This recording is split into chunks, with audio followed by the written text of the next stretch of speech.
Hello, my name is Marilu Padron and I want to become a teacher. Why do I want to become a teacher?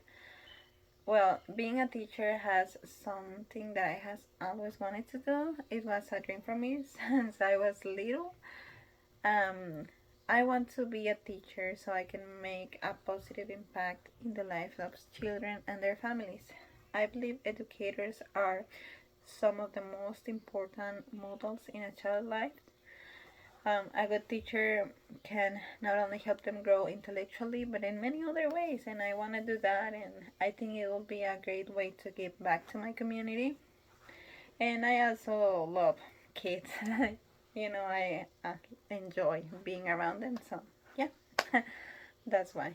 The next question is, what do you anticipate will be the greatest challenge preparing to become a teacher? For me personally, the greatest challenge will be managing the time to do everything that needs to be done. I know teachers do a lot of things, they do a lot of planning, a lot of projects, and I know it can be sometimes overwhelming. So let's see how it goes once I become one of the teachers. So, yeah. Tell us about a time when you received professional feedback that surprised you or that you disagreed with. Um, okay, one time while I was doing field experience hours, the teacher I was with at that time um, allowed me to work with a small group of students. She gave me separate rooms that I can work with them, and she showed me what to do, gave me the materials that I needed to do it, and she observed me do it. She the feedback was that I needed to be less friendly with the students, that I need to be more show them that I was the teacher, that I was the authority there. So yeah, a few days later, I noticed why that feedback.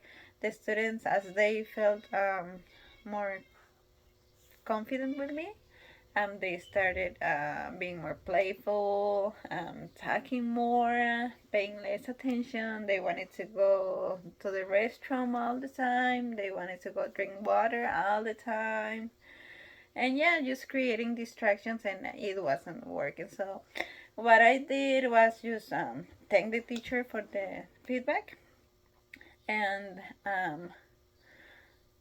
ask her for recommendations, what to do in these situations, whatever, and yeah, just follow her recommendations, and it was good. Next question is, how will you help a student who is struggling to learn a topic you are teaching? Okay, I think in order to help a student who's struggling, the first thing would be to find out why are they struggling. Maybe the way I'm presenting the information is confusing to them. Maybe they need additional materials, some more visuals, something they can work hands-on.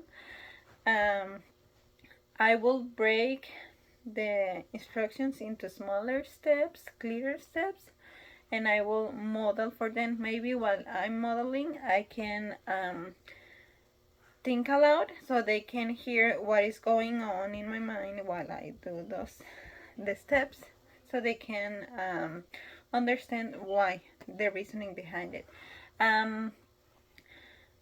Also, I will work teach whatever I'm teaching, teach it, then working with them in a few examples, then allow them to work by themselves, and I will sit with them and observe them and help them if they need extra help. So yeah.